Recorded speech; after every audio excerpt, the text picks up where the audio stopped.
잠언을 읽어보신 분들은 알겠지만은 이제는 한 절 한 절 말 그대로 전형적인 잠언 형식의 훈계, 교훈의 말씀이에요. 그래서 한 절 한 절을 또박또박 읽고 이해하고 적용해야 돼. 그냥 뭉뚱그리면 안 돼요. 잠언 10장부터가 설교가 그래서 어려운 거예요. 그리고 우리 성도님들은 이제 잠언 10장부터 더 말씀 한 구절 한 구절에 집중해야 돼요. 그래서 그냥 두루뭉실하게 넘어가는 그런 말씀이 될 수가 없어요. 그래서 이제 교독을 할 필요가 없이 그냥 이제 바로 1절부터 이제 들어가면 됩니다. 자, 솔로몬의 잠언이다. 지혜로운 아들은 아버지를 기쁘게 하지만 우둔한 아들은 어머니의 근심이다. 자, 여기 있는 우리 아들들 중에 우둔한 아들이라고 생각하면 오른손을 들어보시고 지혜로운 아들이라고 하면 왼손을 한번 들어보시고.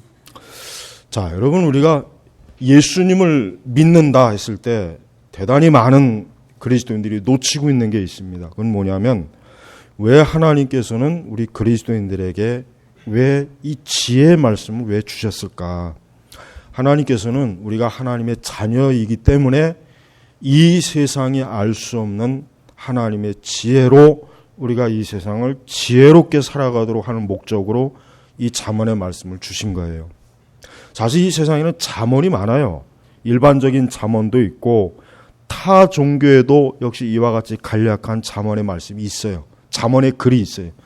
그렇지만 성경에서 주시는 이 잠언은 살아있는 생명의 말씀, 하나님의 말씀이고 세상에서 주는 세상에 있는 잠언의 글이라든가 혹 타 종교에 있는 잠언의 글은 그것은 인간의 지혜로 인간의 사람의 지혜, 사람이 오랜 동안 경험과 수고와 또 반복되는 가운데서의 그 시행착오 가운데서 터득되어지는 그러한 지혜예요. 그러나 이 잠언은 뭡니까? 성경에 나오는 잠언은 한 창조주 하나님께서 사람을 지으셨기 때문에 그 사람에게 줄 수 있는 최고의 지혜가 이 성경의 잠언이에요. 그래서 성경에 있는 잠언과 다른 잠언하고는 이거는 하늘과 땅 차이예요. 그래서 우리는 특별히 우리 그리스도인들은 성경의 이 잠언의 말씀, 특별히 이제 10장부터 29장까지 이제 30장을 빼고 30장은 또 따르고 29장까지 잠언을 보면은 하나님께서 얼마나 풍성한 잠언의 지혜를 주셨는지 감탄할 만한 그런 말씀이 많아요. 여러분 뭐 지혜와 지식을 얻고 싶다 했을 때 많은 사람들이 철학 서적을 읽고 온갖 잡다한 뭐 인문학 서적을 읽고 뭐 별짓을 다 해요. 요즘 보면. 근데 그런 거 다 사실은 아주 별로 그렇게 쓰잘데가 없어요. 그럴 시간 있으면은 이 하나님의 잠언 말씀만 정말 깊이 좀 읽어보면 좋아요. 특별히 우리 그리스도인들은 이 세상에서 아무리 많은 지식과 지혜를 얻어도 인간의 근본적인 문제는 인간 자신의 문제요, 삶의 문제입니다. 그것은 대학에서 배울 수 있는 게 아니에요. 그것은 어떤 교육 과정을 통해서 학점으로 취득되는 게 아닙니다. 창조주 하나님께서 우리를 지으신, 우리를 이 만드신, 우리의 머리끝부터 발끝까지 우리의 외적인 것과 인간의 내면의 모든 것들을 지으신 그 하나님께서 사람이 어떻게 해야 사람이 되는지에 대해서 가장 정확하게 그 설계 도면이 뭐예요? 그게 성경이에요. 그 중에서도 이 잠언의 말씀이 그렇단 말이에요. 자, 우리 1장 보세요.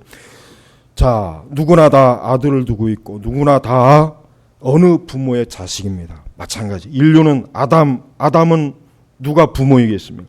아담은 하나님이 부모예요. 하나님이 아버지가 아담은. 자, 그런데 보니까 여기서 이제 솔로몬의 잠언이다. 여러분 솔로몬이 얼마나 하나님의 지혜가 풍성한지 이 잠언 말씀 읽어보면은 진짜 하나님께서 솔로몬에게 준 지혜가 이게 정말 엄청나구나 알 수 있어요. 자 보세요. 지혜로운 아들과 우둔한 아들이 있어요. 근데 그 결과가 너무 달라요. 지혜로운 아들은 아버지를 기쁘게, 여기서 아버지를 기쁘게 한다는 건 뭐예요? 부모를 기쁘게 한다는 거예요. 우둔한 아들은 어머니의 근심이다. 아들에 대해서 염려를 사실 누가 더 많이 해요? 어머니가 더 많이 해요. 물론 아버지도 하지만 어머니가 더 많이 해요. 또 아들에 대해서 자랑스러워하는데 누가 더 자랑스러워합니까? 본성적으로 아버지가 더 아들을 자랑스러워해요. 그러니까 보십시오. 지혜로운 아들은 아버지를 기쁘게 하는 거예요.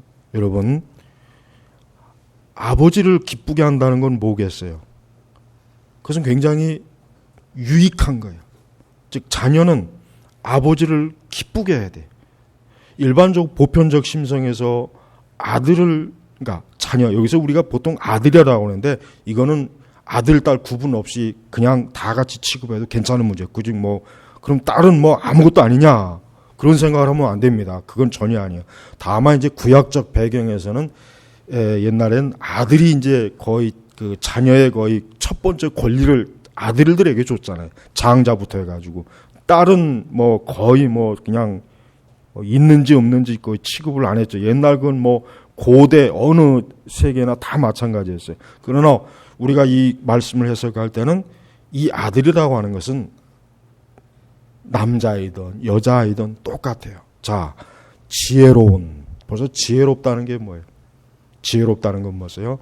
바른 사리 판단과 분별을 가지고 자기의 행동을 부모에게 근심을 끼치지 않는 그런 자녀들은 뭐예요? 아비를 기쁘게 한다는 거예요. 아비를. 또 우둔하다. 이 우둔하다는 건 뭐예요? 자, 우리는 이 우둔하다는 걸 성경적 관점에서 배워야 돼요. 우둔하다는 건 뭐예요? 벌써 이미 잠언 1장부터 우리가 9장을 여러분 그동안 쭉 들어보셨고 읽어보셨으면 알겠지만 우둔한 자들은 대체 어떠한 자예요? 죄를 짓고 하나님을 경외하지 않고 지 멋대로 살고 부모의 말에 불순종하고 그냥 자기 원하는 그 육적인 본성대로 마구제비로 살아가는 자녀들, 그런 아이들, 그런 자녀들은 뭐예요? 어머니의 근심이 되는 거예요. 어머니. 여러분, 지혜로운 사람, 하나님이 누구를 기뻐하는 거예요? 부모를 근심시키고 부모를 밤잠, 그러니까 부모가 그 자녀들을 인하여 괴로워서 밤잠을 못 자게 하는 그런 자녀들은 그건 우둔하다는 거예요. 그건 우둔한 거예요. 그래서 여러분, 우리는 하나님께서 우리에게 부모를 주셨을 때 그 부모에게 근심 덩어리가 되면 안 돼요. 그 부모를 기쁘게 해야 돼요. 그 기쁘게 한다는 건 뭘까요? 그 부모의 바람, 그 부모가 자녀들에게 바라는 그 바람에 잘 호응해서 그 부모의 기대를 충족시킨다는 거예요. 물론 그렇다고 해서 우리가 부모님의 육적인 기대를 충족시키는 건 아니에요. 물론 그렇게 해서 기쁨이 올 수는 있어요. 그러나 우리는 철저하게 하나님 관점으로 부모에게 근심이 되는가, 부모에게 기쁨이 되는가를 알아야 돼요. 우리가 자녀들을 볼 때 우리의 자녀들이 그릇된 길로 가지 아니하고 어리석은 범죄의 길로 가지 아니하고 자기 멋대로 막 충동적으로 살지 아니하고 자신의 삶을 반듯하게 자신을 성실하게 하나님을 경외하면서 도덕적 윤리적으로 하나님 보시기에 합당하고 부모에게 있어서도 부모의 얼굴에 먹칠이 하지 않는 그런 자녀들은 뭡니까? 그 부모를 기쁘게 하는 거예요. 근데 우둔한, 사실 엄밀히 얘기하면은 우둔한 자녀들이 더 많죠. 엄밀히 얘기하면. 여러분, 우리 여기 청년들이야 뭐 이제 부모님을 모시고 있고 여기 우리 장년들은 자식을 두고 있기 때문에 아마 이 말씀을 자기의 관점으로 보게 될 거예요. 그러나 좀 더 우리가 객관적으로 봤을 때 우리 그리스도인들은 부모에게 뭡니까? 십계명에 뭐라 그랬습니까? 부모를 공경하라 그랬죠. 그 의미는 뭐겠습니까? 부모에게 그 마음이 흡족하고 부모의 마음에 상처를 주지 않고 부모를 기쁘시게 하는 그런 공경하는 태도로 부모 앞에서 살아라, 그런 뜻이에요. 그래서 우리는 특별히 우리 그리스도인들은 영적으로 우리 자녀들이 특별히 뭡니까? 영적인 관점으로 하나님을 경외하고 죄를 멀리하고 하나님 말씀의 기준에 맞춰서 살고 하나님의 영광을 위해서 살면은 결국 그것은 뭡니까? 부모를 근본적으로 기쁘게 할 수 있는 그런 선한 길로 나아갈 수 있게 해주세요. 그러나 우리가 말씀의 계명에 벗어나면은 그는 반드시 부모에게 큰 근심과 해를 주는 것이에요. 그래서 특별히 우리 청년들은 이 말씀을 잘 명심해요. 나는 과연 지혜로운 자녀일까? 나는 우둔한 자녀일까? 나는 과연 하나님을 영화롭게 하면서 하나님이 내게 주신 부모를 온전히 공경하고 그 부모를 위해서 온전히 살까? 그 부모를 합당하게, 하나님 말씀에 합당하게 잘 그 부모를 섬기고 있는가? 우린 그것을 살펴봐야 돼요. 물론 때로는 이런 게 있죠. 그 자녀는 영적인데 부모는 육적일 수 있어요. 그런 경우가 있어요. 그렇다고 해도 우리는 한 가지 주의할 게 있어요. 보편적 관점에서 자녀는 부모를 기쁘게 하는 게 그게 하나님 기뻐하시는 거예요. 우리의 신앙을 지키면서 신앙대로 지키면서 우리는 부모에게 근심이나 폐를 끼치지 않는 그러한 바른 자녀의 자리에 잘 서야 되는 것입니다. 사실 어느 부모든지 자녀들이 잘못된 길, 어긋나는 길, 사람들한테 수치와 부끄러움을 당하는 길, 그런 길로 가게 되면 세상에 어느 부모가 기뻐하겠어요? 사실 기뻐하지 않죠. 사실 예수님도 이 땅에 오시면서 요셉과 마리아를 어때요? 육적 부모로 하나님이 세워주셨어요. 근데 사실 엄밀히 얘기하면은 예수님은 그 마리아의 마음을 굉장히 어때요? 한편으로 십자가에서 죽으시는 모습을 보여주셨기 때문에 굉장히 사실은 마리아의 마음을 아프게 했을 거예요. 그러나 예수님은 뭐예요? 하늘 계시는 하나님 아버지, 그 아버지를 기쁘게 하신 거예요. 예수님은 뭐예요? 하나님 아버지를 기쁘게 하기 위해서 이 땅의 육의 부모를 어때요? 혹 마음이 상해도 어쩔 수가 없는 거예요. 인간적으로 마리아는 그 예수님이 십자가에서 못 박히실 때 얼마나 그 속이 찢어지고 고통스럽겠어요. 기쁨은 없었을 거예요. 그러나 예수님은 뭡니까? 그게 바로 아버지를 기쁘게 하는 길이에요. 그래서 우리는 먼저 하늘에 계신 하나님 아버지를 기쁘게 하는 사람이 되어야 돼요. 그 다음에 우리에게 주신 육신의 부모를 공경하는 그러한 지혜로운 삶을 사는 사람, 이 사람이 그리스도인이에요. 이 사람이 온전한 그리스도인이에요. 아무리 우리가 하나님을 공경을 잘해도 부모를 혹 어때요? 공경하지 않는다면 그건 하나님 보실 때 그건 대단히 악한 거겠죠. 옳지 못한 거겠죠. 그러니까 성경에서 누가 지혜로운 사람이냐? 아버지를 기쁘게 하고 어머니에게 근심을 끼치지 않는 거예요. 자, 우리 이제 두 번째로 넘어가겠습니다. 두 번째. 자, 부정하게 얻은 재물은 아무 쓸모가 없으나 공의는 죽음에서 구해낸다. 자, 부정하게 얻은 재물. 하나님께서 합당하게 여기시는 재물이 있고 부정하게 얻는 재물이 있어요. 부정하게 얻는 재물이 뭐겠습니까? 뇌물이겠죠. 거짓 사기를 쳐서 얻는 재물이겠죠. 도둑질로 해서 얻는 재물이겠죠. 속여서 빼앗는 거겠죠. 이런 모든 것들이 다 부정한 거예요. 여러분 주일날 장사해서 돈 많이 버는 거 그거 부정한 거예요. 그건 우리 믿는 하나님 말씀의 관점에서 볼 때는 부정하게 얻는 재물이에요. 그러니까 그런 재물은 아무리 말하면 뭐야? 아무 쓸모가 없대요. 이게 참 이해하기 힘들어요. 재물은 어쨌든 많이 있으면 좋을 것 같은데 부정하게 얻은 재물은 아무 쓸모가 없다 그랬어요. 여러분 세상에서 하나님을 경외하지 않는 사람이 돈을 많이 번 걸 성도들은 전혀 부러워할 게 없어요. 그거 다 부정한 재물이에요. 예수님 안 믿으면서 얻는 재물은 다 부정한 재물입니다. 하나님을 경외하지 않으면서 버는 돈은 다 부정한 재물이에요. 아울러 또 우리 그리스도인들이 하나님의 자녀로서 부정하지 방법으로 뇌물을 받는다든가 아니면 거짓된 방식을 써서 돈을 번다든가 아니면 부도덕한 방식으로 돈을 번다든가 그것도 역시 뭡니까?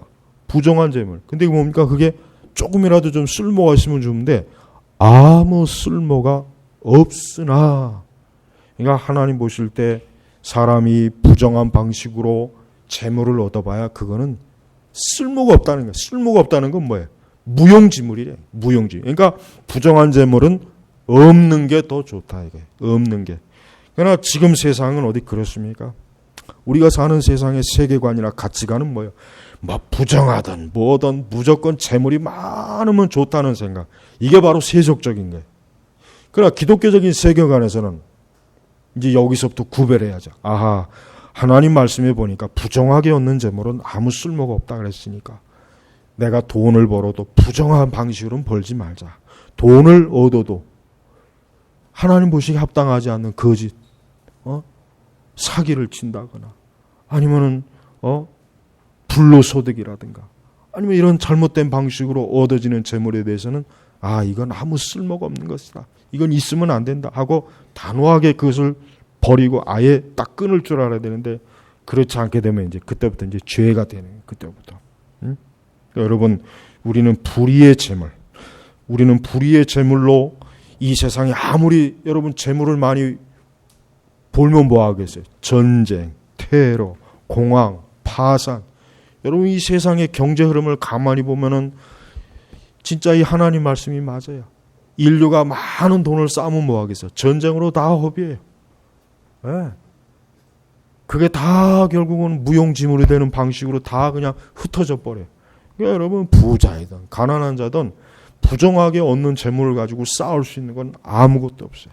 그러니까 여러분, 우리 그리스도인들은 불의의 재물, 죄를 지으면서 재물, 탐욕, 속임수, 죄악, 이런 방식으로 우리가 돈을 번다는 것은 하나님한테 뭐예요?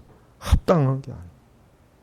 그게 이제 우리가 이 세상하고는 딱 대치되는 대척점이야. 이 세상은 어떤 방식으로든지 돈만 벌면 된다 이거예요. 응? 여러분, 나 이건 참 두려운데 우리 이 성적인 제약도 마찬가지. 이 여대생들, 이 방학 때 뭐 명품을 사려고, 뭐 해외 여행 가려고, 뭐 가려고, 자기 몸을 파는 아르바이트하고 그런 짓을 하는 그런 사람들이 흔해요. 많아요. 그거 다 부정하게 얻는 거예요. 여러분, 정욕과 탐욕으로 벌어들인 재물은 자기에게 결국은 해가 되는 거예요.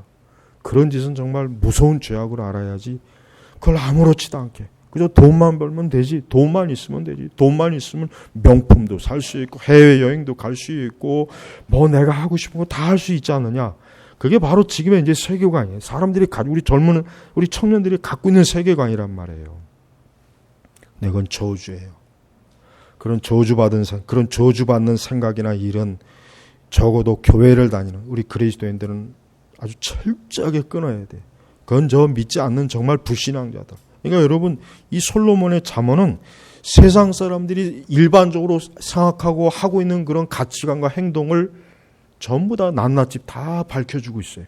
그래서 성도들이 너희들은 이러면 안 된다. 그게 바로 지혜란 말이지. 그러니까 잠언의 이 계명의 말씀을 우리는 문자 그대로 그 의미를 잘 파악해서 그대로 잘 순종하면은 그 사람은 진짜 행복한, 이 땅에서도 행복하면서 복되게 영육간에 하나님의 보호를 받고 축복을 받지만 이 하나님이 주신 지혜를 무시하면 그 사람은 교회 안에 있어도 그 사람은 전혀 하나님의 보호를 못 받습니다. 전혀 못 받는 거예요. 또 뭡니까? 공의는 죽음에서 구해낸다. 공의는, 우린 여기서 말하는 공의는 뭐예요? 하나님의 말씀의 기준으로 한 공의예요. 하나님 말씀, 공정하고 정의롭고 올바른. 그래서 우리는 하나님 보시기에 합당한 공의의 길을 가면 그것이 나를 위기에서 나를 건져주는 거예요. 당장은 혹 아닐지라도, 당장은 혹 내가 손해를 보고 굉장히 내가 욕을 먹어도 공의로 정직하고 하나님에 의해 합당한 기준의 길을 가면은 결국 어떤 위기에서 나를 건져줘요. 결국은 그 위기에서 건져주는 거예요. 자, 세 번째는 여호와께서 의로운 사람은 줄이지 않게 하시나 악인의 탐심은 물리친다. 악인의 탐심. 이 악인의 탐심이라는 것도 2절에 부정하게 얻는 재물과 같은 거예요. 부정하게 얻는 재물. 그러니까 탐심으로 얻는 것은 다 무너집니다. 다 무너지게 돼 있어요. 탐심으로. 그러나 의로운 사람, 하나님의 의를 추구하는 사람은 줄이지 않게 하시나. 그러니까 하나님의 의에, 즉 하나님의 말씀에 합당하게 사는 사람은 절대 하나님께서 부족함이 없도록 하나님이 채워주시고 하나님이 돌봐주시고 하나님이 책임져 주신 거예요.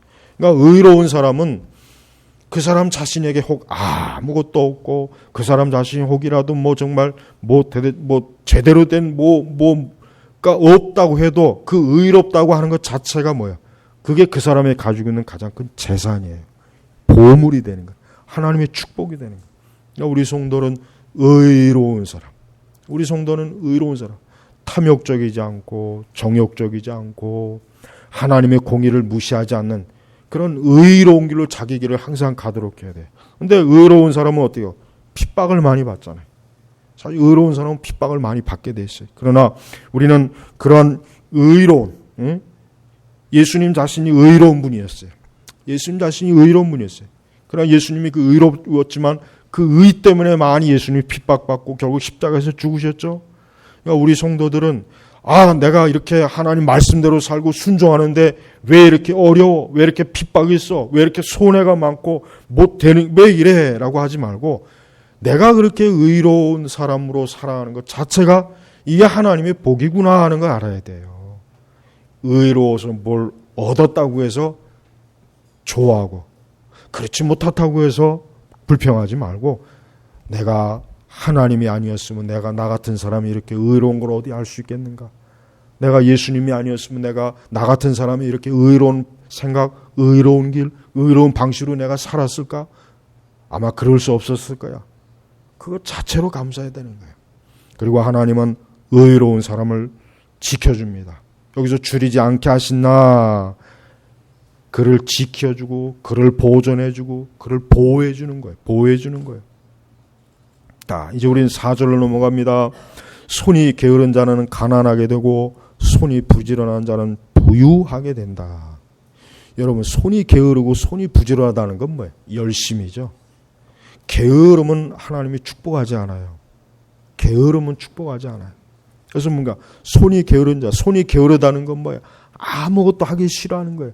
자기의 의무와 책임을 하기 싫어하는 거예요. 그 사람은 뭐예요? 그 사람은 어떻게 해요? 가난하게 된다. 가난하게 된다. 또 손이 부지런한 자, 이 부지런하다는 건 뭐예요? 자기 해야 될 의무와 책임을 다하는 사람은 뭐예요? 그 사람은 부유하게 된다.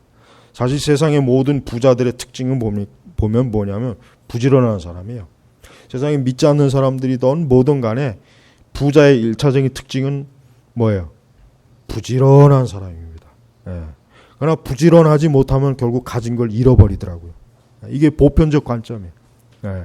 그래서 사실은 이 잠언의 말씀은요, 불신자들도 이 말씀에 따라 잘 따르면 굉장히 유익이 있어요. 하물며 우리 그리스도인들에게 얼마나 큰 유익이겠습니까? 손이 게으른 자는 가난하게 돼. 자기 해야 될 의무와 책임을 안 하고 그것을 남에게 떠넘기고 남에게 의지하고 다른 사람의 핑계를 대면 뭐예요? 그 사람은 얻는 게 없는 거예요.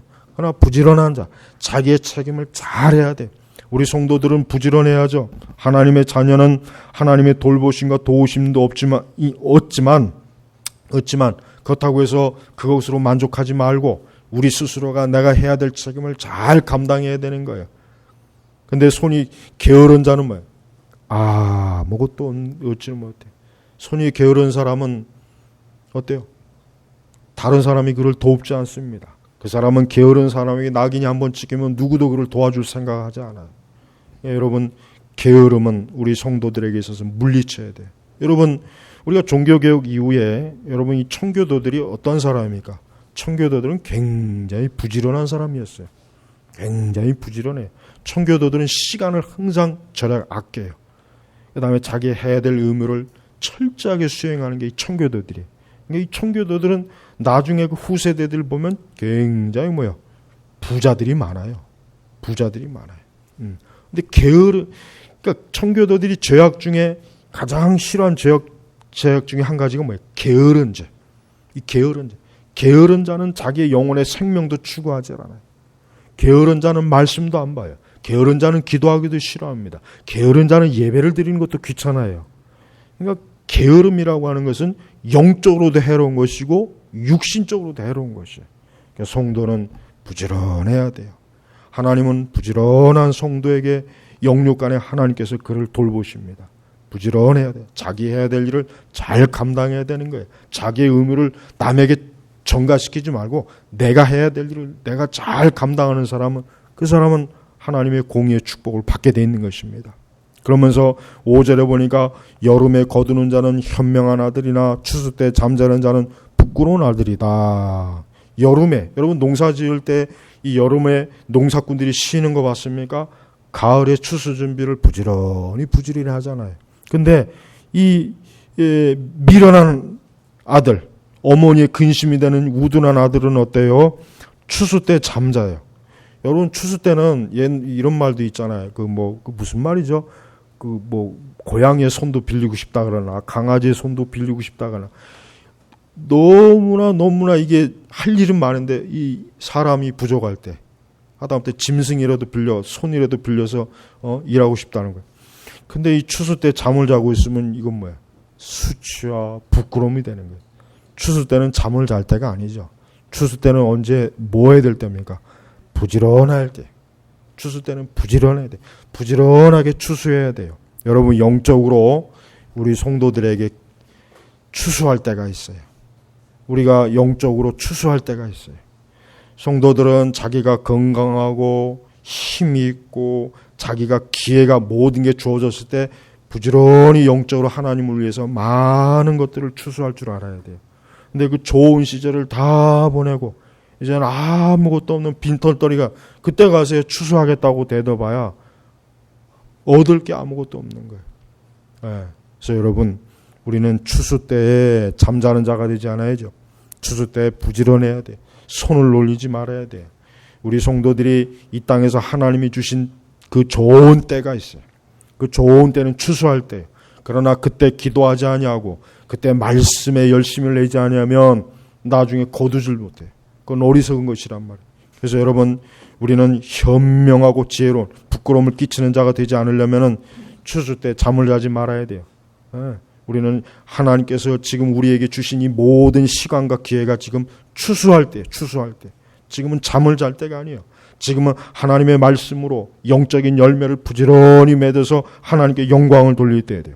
그래서 그리스도인들은 영육간에 게으르지 않고 자신에게 주어진 일을 최선을 다해서 성실하게 의무를 잘 감당해야 돼요. 하나님이 기뻐하는 자가 누구입니까? 충성된 자. 충성된 자는 누구예요? 부지런한 자예요. 추수해야 될 때 부지런히 추수하는 일에 힘쓰는 자예요. 그래서 여러분 성경에 보니까 지혜로운 처녀와 어리석은 처녀가 있죠.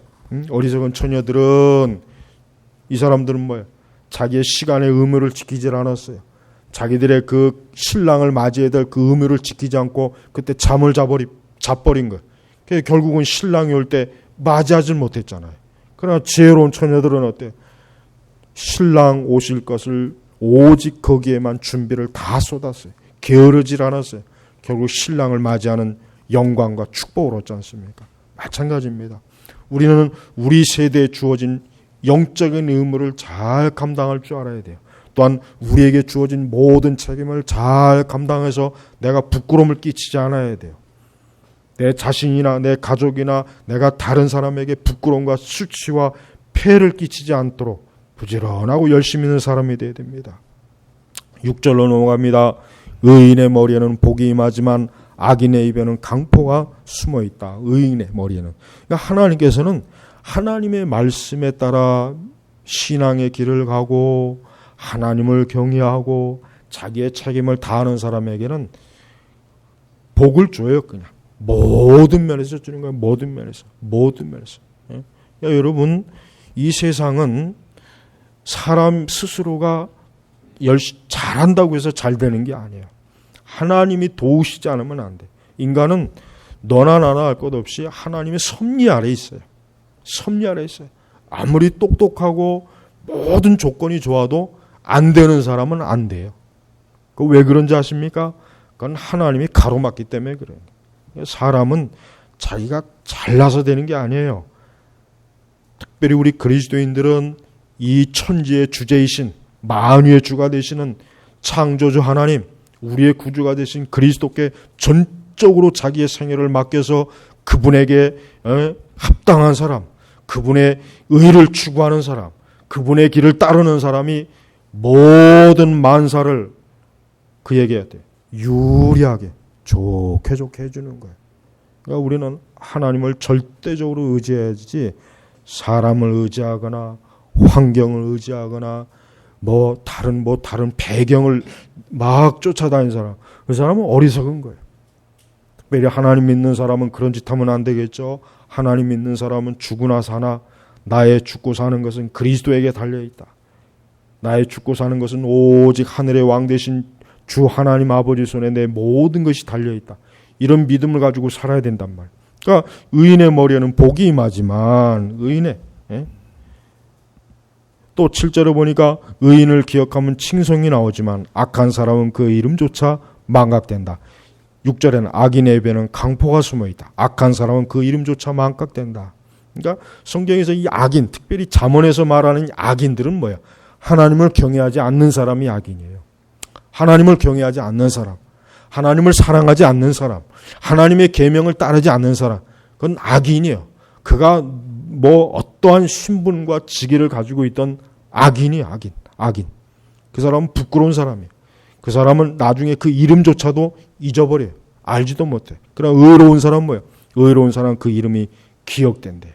의로운 사람은 그 이름조차도 존귀하게 되는 거예요. 그러니까 의인을 기억하면 칭송이 나오지만, 그러니까 의로운 사람은 모든 면에서 그의 이름과 그의 삶을 하나님께서 복되게 하시고 안정되게 하시고 그릇된 길로 가지 않도록 안전하게 지켜주시고, 그래서 그리스도인들은 항상 그 의를 추구함으로 이 세상에서는 구별된 사람으로서 존귀하게 길로 가는 것입니다. 여러분, 서양 사람들이 이름을 지을 때 지금도 그렇지만은 그 성경에 나오는 제자들의 이름으로 많이 짓잖아요. 뭐 매튜, 마태, 요한, 존, 야고보, 야콥. 근데 여러분, 서양 사람의 이름 중에 유다 이름 들어봤어요? 빌라도 이름 들어봤어요? 없어요. 왜 그런지 아십니까? 오랜 기독교 문명 속에서 서양 사람들이 이름을 지을 때 성경에 나오는 의로운 사람 이름을 많이 차용했어요. 그래서 지금도 영미권에, 특히 영미권 유럽이나 이 서양 사람들의 이름을 보면은 이 성경에 나오는 이름들이 많이 있단 말이에요. 에스더라는 이름도 있고, 12제자 이름을 다 피터, 베드로, 기독교 문명을 기초가 오래 전통이 있기 때문에 그 이름을 성경에서 의로운 사람의 이름을 차용을 해요. 그러나 악인의 이름은 쓰질 않습니다. 왜? 벌써 악인은 저주받은 자거든요. 근데 그 악인의 이름은 뭐 하려고 그 자녀의 이름에다 붙여주겠어요? 안 붙인단 말. 그러니까 의로운 이름은 길이 오는 거예요. 길이. 예? 그러니까 여러분, 우리는 하나님께서는 이름을 중요하게 여겨요. 성경에 보면은 이름이 굉장히 의미가 있어요.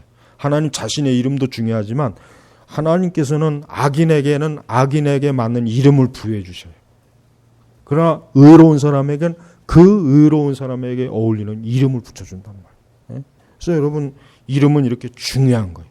그러니까 우리 성도들은 자기의 이름을 수치스러운 이름으로 하지 않도록 주의해야 돼요. 내 이름이 수치스러운 이름이 되면 안 된다. 더군다나 우리는 그리스도인이에요. 우리는 그리스도인이에요. 그리스도인. 우리는 예수 그리스도 그분을 따르고 그분을 믿는 사람이란 말이에요. 그렇다면 우리는 그리스도의 이름에 먹칠해나면 안 돼요. 그리스도의 이름에 해로운 부끄러움과 수치를 주는 그런 짓을 하면은 그건 안 되는 거예요. 그러면 세상 사람들이 뭐라 하겠어요? 저 그리스도인들을 봐라. 저 그리스도인들이 저렇게 부끄럽고 저렇게 죄악된 일을 행한다. 결국 예수님의 이름을 크게 욕되게 하는 거란 말이에요. 크게 욕되게 하는 거예요. 가장 존귀하신 의로운 예수님의 이름을 수치롭게 하는 것만큼 우리 성도들에게 큰 죄악이 있겠어요? 그거는 제일 큰 죄예요.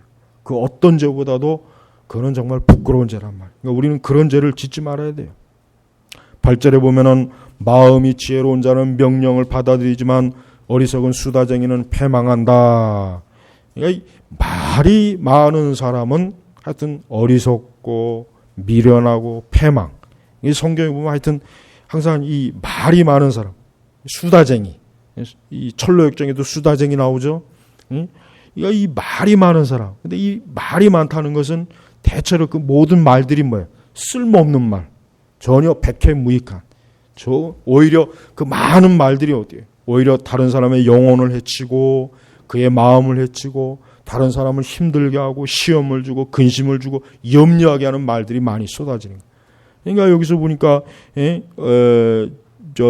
어리석은 수다쟁이는 패망한다. 결국은 뭐예요? 그 이름 때문에 뭐예요? 망한다 이거 말. 하지만 마음이 지혜로운 사람, 명령을 받아들이지만 하나님의 계명에 순종하고 그 계명을 경청하는 사람은 뭐예요? 그 사람은 지혜로운 사람이에요. 훈계를 듣기 싫어하고 말씀을 듣기 싫어하고 하나님의 계명에 경청하지 않는 사람은 어리석은 수다쟁이고 미련한 사람이에요. 9절로 넘어가면 똑바로 사는 자는 안전하게 살겠으나 정직하지 않게 사는 자는 곧 드러나게 된다. 똑바로 사는 자가 뭐겠습니까? 바른 길로 가는 거예요. 그리스도인. 그리스도인의 가는 길은 그릇된 길이 아니고 어긋나는 길도 아니고 굽은 길이 아니에요. 바른 길. 그 바른 길이 뭐겠습니까? 진리의 길이에요. 하나님의 길이에요. 말씀의 길이에요. 그 길로 가는 사람은 어때요? 그 길로 가는 사람은 안전하게 살겠으나. 여러분, 우리가 이 세상에서 안전하게 살아야죠. 모든 면에서 영적으로도 안전하고 육신적으로도 안전해야 돼요. 근데 어떻게 하면 안전할 수 있는가? 똑바로 말씀의 길로 가면 되는 거예요. 말씀의 길로 가면은 위험한 길이 이미 벌써 말씀의 길로 가는 것 자체가 안전한 길을 확보하는 거예요. 선로를 확보하는 거예요. 선로. 근데 그 길에서만 조금만 넘어지면 어때요? 그거는 그냥 위험한 길이에요. 여러분 저기 GOP 그 들어가 보면 그 길이 딱 정해져 있어요. 그 길에서 한 발짝도 벗어나면 큰일 나요. 그럼 지뢰 밟는단 말이에요. 그거를 괜히 무시했다가 한 발자국만 옆으로 했다가 지뢰 밟으면 어떻게 됩니까? 그거는 죽는 거예요. 아니면 자기 발모가지가 날아간다든가. 여러분, 이 세상에는 얼마나 많은 지뢰가 있잖아요. 거짓 종교의 지뢰, 부도덕의 지뢰, 죄악의 지뢰, 미련한 지뢰. 이 지뢰가 너무 많아요. 너무 많아. 그러니까 그 많은 지뢰를 도대체 우리가 어떻게 그걸 보냐. 이 마귀가 사방천지 지뢰를 깔아놨어요. 근데 그 지뢰를 도대체 어떻게 볼까? 말씀에 나와 있어요. 10계명, 그 10가지 계명만 잘 순종해도 거의 모든 지뢰를 다 피할 수 있어요. 그러나 하나님의 계명을 무시하면 발 딛는 데마다 지뢰예요. 발 딛는 데마다 저주요, 지뢰요, 재앙이요. 네. 그러니까 항상 우리 성도들은 자기의 가는 길을 사단의 지뢰를 밟지 않도록 오늘도 나를 안전한 길로 가게 해주세요. 특별히 우리 청년들, 내가 지난번에 우리 청년들한테 이 잠언을 매일매일 읽으라고 숙제를 해줬죠. 우리 청년들은 앞으로 가야 될 길이 여러분 앞에 있는 그 지뢰는 너무나 많아요. 이로 헤아릴 수 없을 많은 지뢰가 있어요. 그 지뢰를 무슨 수로 이겨내겠어요? 대학에서 공부 잘하면 그 지뢰를 천만에, 그건 아무 소용이 없는 거예요. 돈이 많으면 돈 많다고 해서 지뢰가 피해가는 게 아니에요. 오히려 돈이 많으면 더 많은 지뢰가 막 앞으로 그냥 쏟아져요. 네. 그러니까 우리 그리스도인들은 하나님의 계명이라고 하는 말씀이라고 하는 지도를 가지고 이 세상을 살아야 돼요. 그래야 이 마귀가 수많은 영혼들을 멸망과 패망과 재앙과 저주로 빠뜨리기 위해 파놓은 그 지뢰와 함정에 잘 피해 나가서 안전하게 천국으로 쏙 들어갈 수가 있는 거예요. 그러나 그 지뢰를 자뜻해서 하나님의 말씀을 제대로 따르지 아니하고 듣기 싫어하고 훈계를 따르지 않은 거. 어리석은 자들은 뭐예요? 발 딛는 게 오히려 항상 지뢰만 밟아요. 지뢰. 딛는 것마다 지뢰. 그러니까 그런 사람들은 딱 본을 보고 따라가지 말아야 돼요. 또 10절에 보니까 눈짓하는 사람은 근심거리를 만들고 어리석은 수다쟁이는 패망할 것이다. 여러분, 어리석은 수다쟁이가 얼마나 이게 경계를 많이 해야 되면은 8절에도 나오고 10절에도 나오고.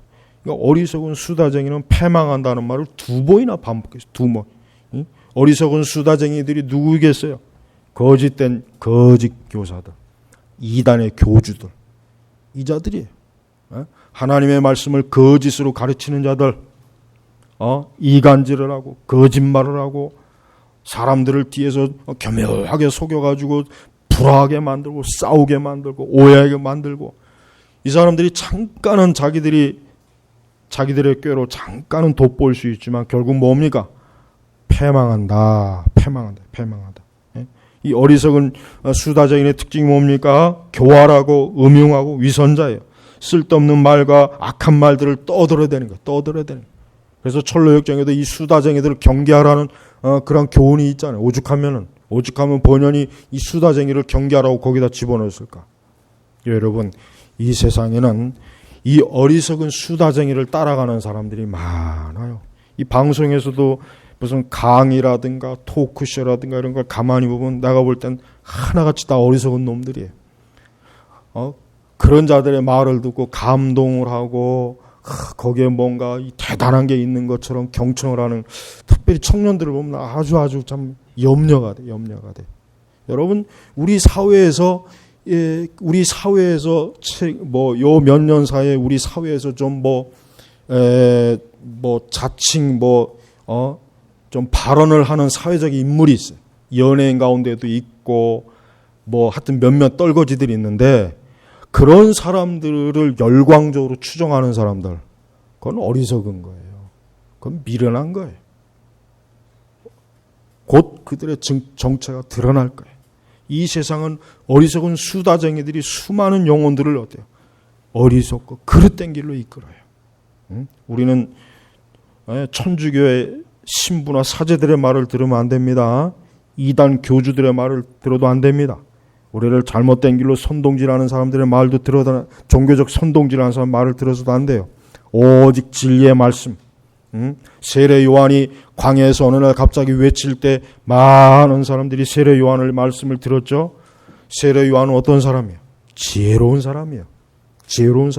그래서 세례 요한을 통해서 많은 사람들이 회개하였어요. 예수님이 오시는 길을 예비했어요. 또 예수님께서 하나님 말씀을 증거하실 때 많은 사람들이 예수님의 말씀을 들었어요. 예수님은 어때요? 세례 요한이나 예수님은 진리의 선포자예요. 그러나 그 외에 다른 많은 잡다한 어리석은 수다쟁이들이 지금 이 시대는 명사라는 이름으로 방송에서, 신문에서, 언론에서 막 나와요. 막 쏟아져 나와요. 근데 청년들이, 특히 이 20대, 30대 청년들이 굉장히 보면 내가 볼 땐 굉장히 생각이 없어요. 그럴 수밖에 없는 게 책을 안 읽지. 맨날 스마트폰이나 거기다 고개 쳐박고 있지. 도대체가 책을 안 읽고, 특히 우리 교회 다니는 청년들 마찬가지. 그래도 우리 교회나 되니까 책을 읽으라고 그러고 칼럼을 통해서 칼럼을 읽고 그러지. 여러분, 지금 우리 그 교회 다니는 청년들, 작년도 마찬가지. 작년은 이미 제껴놨고 하도 청년들이 너무 책을 안 읽어요. 정말 큰일이에요. 좋은 신앙서적을 읽어야 돼요, 여러분들. 지금 그 청년회 때 좋은 신앙서적을 몇백 권씩 부지런히 읽어나가야 돼요. 그래야 여러분 지혜로운 사람이 돼요. 그래야 여러분의 영혼을 위해서, 여러분의 육신을 위해서 정말 지혜로운 사람이 돼요. 그러니까 시간을 아껴야 돼요. 좋은 책을 자꾸 읽으란 말. 좋은 신앙도서. 좋은 신앙도서가 지금처럼 이렇게 많은 때가 없었어요. 내가 청년회 때에 비하면 지금 진짜 좋은 책 많아요. 진짜 많았죠. 내가 볼 때 한 20배, 30배 더 많은 것 같아. 내가 좀 더 늦게 태어나서 지금 청년회라면 좋겠어요. 그러면 더 엄청나게 좋은 책들을 많이 읽을 텐데. 하긴 또 너무 좋은 책들을 너무 많이 읽어놔서 사실 읽을 게 없어요. 사실 요즘은 별로 읽을 게 없어요. 그건 맞는 말이에요. 사실 나한테는. 하지만 우리 청년들은 지금 이렇게 좋은 책들을 읽을 때 많이 읽어놔야 돼요. 책 읽는 게 남는 거예요. 책 읽는 게 정말, 여러분이 신앙의 책을 많이 읽어놓으면 그게 지금은 몰라도 여러분 시간이 지나가면 그게 자체가 여러분에게 영적으로도 유익하고 육신적으로도 유익하고, 여러분이 이 다음에 사업을 하던, 여러분이 뭘 하던 그 모든 것들이 여러분에게 굉장히 보물을 안겨주는 거예요. 보물을 안겨주지. 그러니까 좋은 신앙서적들 읽으면은 자기를 위한 최고의 투자가 될 수 있어요. 그러니까 시간을 낭비하지 말라면 시간을. 여러분 여기서 말하는 이 의인, 악인, 지혜롭고 우둔하고 이 모든 것들이 다 어디에서 나오겠습니까? 성경의 진리에서 나오는 거예요. 진리에서 다 분별할 수 있는 거예요. 예수 그리스도를 믿는다는 것은 이러한 지혜를 터득하고, 이 지혜가 그의 의지와 마음과 생각 속에 어때요? 아주 뿌리를 내려야 돼요. 뼛속에 새겨내야 돼요. 그냥 교회만 다닌다고 해서 예수님 믿는 게 아니에요. 그냥 예배만 참석한다고 해서 그게 지혜로운 사람이 되는 게 아니에요. 사실 교회를 다니는 사람이 교회를 안 다니는 사람에 비해서 더 지혜롭다고 할 수가 없어요. 솔직한 얘기로. 이렇게 성경에 말씀이 있음에도 불구하고 믿지 교회를 다니는 사람들의 그 하는 걸 보면은 아무것도 차이가 안 나요. 난 그게 참 신기한 거예요. 도대체 교회 다니는 유익이 뭐냐 이거. 신앙의 유익이 뭐냐 이거. 도대체 우리 손에 성경이 들려진 유익이 뭐냐 이거. 아무것도 없어요. 아무것도. 어떻게 저 세상의 불신자, 우둔한 자, 미련하고 어리석은 자하고 조금도 다를 바 없는 그런 행동, 인격, 태도, 그런 가치관, 그런 세계관, 어떻게 그런 길을 갈 수 있냐 이거. 난 그게 더 신기해. 난 그게. 여러분, 개혁신앙은 그냥 두루뭉실하게 우리는 하나님 믿는 사람입니다. 우리는 하나님의 자녀입니다. 그게 아니에요. 개혁신앙은 그게 안 통해요. 철저하게 하나님을 아는 지식, 교리, 그리고 하나님을 아는 사람만큼의 합당한 지혜가 있어야 돼요. 지혜. 이런 지혜가 없이는 그 사람은 그리스도인이라고 하면 안 돼요. 여러분, 오늘은 첫 시간이니까 짤막하게 설교했는데 다음부터는 한 15절, 20절 꾸준하게 하여튼 할 거니까 이 한 구절 한 구절 할 때마다 머릿속에 파헤쳐야 돼요. 머릿속에 깊이. 특히 우리 청년들, 내가 더 강조하지만 우리 청년들, 우리 장년들도 마찬가지입니다. 우리 장년분들도 앞으로의 노년까지의 삶을 더 지혜롭고 더 하나님 앞에서 온전하게 살려면 이 말씀을 기억해야 돼. 한 구절 한 구절 이 말씀의 뜻이 무엇인가를 잘 파악한다면 온전한 그리스도인이 되는 거예요. 그러니까 그리스도인이 그냥 말로만 그리스도인이 되는 게 아니에요. 이와 같은 지혜로운 사람이 그리스도인이라고 부를 수가 있어요. 이런 지혜가 없는 사람은 그리스도인이라고 할 수가 없어요. 그 사람은 그리스도인이 아니에요. 껍데기만, 그냥 그리스도인의 표징만 있을 뿐이지. 근데 이와 같이 잠언의 지혜 말씀대로 살려면 그만큼 자기를 부인해야 되고 그만큼 그리스도하고 밀착해야 돼요. 그만큼 하나님과 가까이 해야 돼요. 그렇지 않으면 힘들어요. 그러니까 우리 청년들이나 우리 제냐바교육의 장년 여러분들은 이제 잠언 5의 말씀은 좀 더 하나님 말씀 한 절 한 절을 볼 거예요. 좀 지루할 수도 있겠지만은 이러한 말씀 한 절 한 절이 바로 예수님께서, 지금 예수님께서 육신으로 여기 계셨다면 우리에게 하실 설교가 바로 이러한 설교고 이러한 말씀이고 이걸 통해서 그리스도를 따르라고 할 것이란 말이에요. 아무쪼록 이제부터 잠언 말씀을 더 깊이 상고하시기를 주의 이름으로 축복합니다. 기도하겠습니다. 하나님 아버지 감사합니다.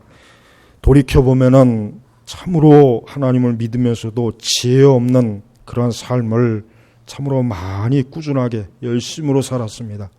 그러나 이제부터는 오늘 이 말씀, 잠언의 말씀, 이제 10장부터 들어갈 말씀을 통해서 이제는 우리의 미련함을 절구로 찢듯이 말씀의 절구로 찢어서 다 벗겨주시고 지혜롭고 현명한 사람으로서 하나님의 자녀로 존귀하고 영광스럽게 살아가도록 인도해 주시옵소서. 감사하며 우리 주 예수님의 이름으로 기도 올렸습니다. 아멘.